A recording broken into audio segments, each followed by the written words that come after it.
Bitbit ng isang warrant, pinasok ng mga tauhan ng NBI Human Trafficking Division ang bahay na ito sa Hagonoy, Bulacan.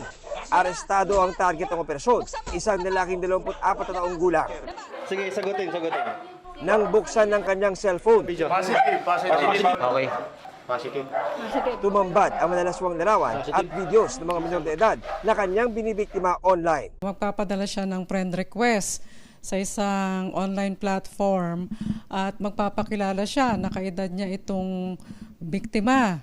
At doon na magsisimula yung grooming. At kapag nakuha na niya yung trust ng victim, doon na manghihingi na siya ng mga litrato o video na malalaswa.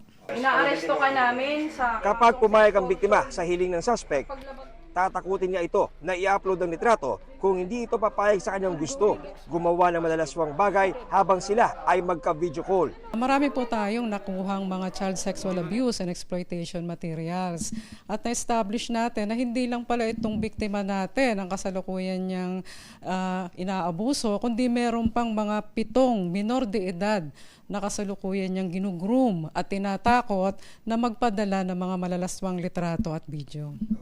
Tumanggi magbigay ng pahayag ang suspect na naaharap sa reklamong paglabag sa Anti-Online Sexual Abuse or Exploitation of Children at Child Sexual Abuse or Exploitation Materials Act. Dapat natin bigyan atensyon ang kinikilos ng ating mga anak. Kung mapansin natin na kakaiba na ang pagkilos niya, hindi na nakakakain ng maayos, laging tahimik, na hindi naman dating ganun siya, yan na po ay isa sa mga sinyales na baka may problema na po ang ating mga anak. So mas maganda po, i-open natin ang komunikasyon natin sa kanila. Ayaw natin silang maging biktima.